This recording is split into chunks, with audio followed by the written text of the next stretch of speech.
देखो मैं बताती हूँ बसंत पंचमी के दिन क्या होता है। बसंत पंचमी के दिन जो माँ सरस्वती होती है ना, उसकी पूजा होती है, क्योंकि बसंत पंचमी के दिन माँ सरस्वती का जन्म हुआ था। क्या हुआ था? जन्म हुआ था। इस दिन सभी बच्चे क्या करते हैं? पीले कपड़े पहनते हैं, है ना? पीले कपड़े पहनते हैं, सरस्वती माँ को पीले फूल चढ़ाते हैं, घर में पीले पकवान बनते हैं, जैसे पीले चावल बना दिया ऐसे। और स्कूलों में माँ सरस्वती की पूजा करते हैं ना? आपके स्कूल में नहीं मनाते हैं? बसंत पंचमी नहीं मनाते आपके स्कूल में? बोलो, मनाते हैं? नहीं मनाते। चलो कोई बात नहीं। तो बसंत पंचमी अगर आपसे कोई पूछेगा, बता दोगे ना कि बसंत पंचमी के दिन क्या क्या होता है? क्या क्या होता है? माँ सरस्वती की पूजा होती है। उस दिन माँ सरस्वती का जन्म हुआ था। माँ सरस्वती को पीले फूल चढ़ाते हैं, ठीक है? तो आपको ये क्लियर हो गया ना? समझ में आ गया ना बसंत पंचमी? उसके बाद नेक्स्ट पढ़ेंगे हम नवरात्रि।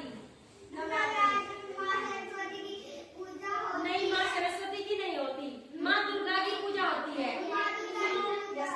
देखो सुनो, मेरी सुनो। नवरात्रि के दिन जो माँ दुर्गा होती है ना, उसके 9 रूपों की पूजा होती है। पता है ना? उस दिन नवरात्रि के दिन व्रत करते हैं, तो नवरात्रि रखते हैं, और माँ दुर्गा के 9 रूपों की। तो माँ सीता को छुड़ाने के लिए राम ने पता है क्या किया था?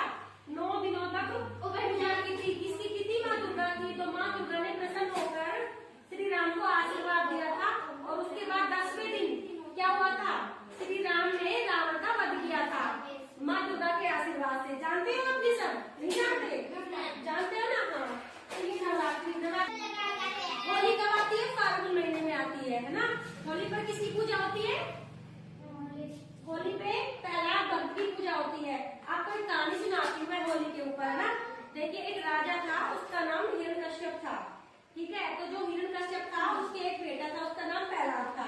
तो जो प्रहलाद था वो भगवान विष्णु का भक्त था, लेकिन जो हिरण्यकश्यप था ना, प्रहलाद का पापा, उसको ये बात बिल्कुल अच्छी नहीं लगती थी कि मेरा बेटा और किसी दूसरे भगवान का भक्त हो।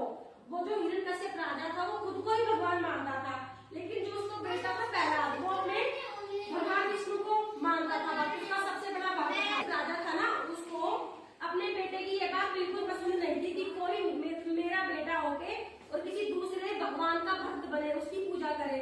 तो उसने हिरण्यकश्यप राजा ने अपनी दीदी को बुलाया, अपनी बहन को बुलाया, जिसका नाम होलिका था।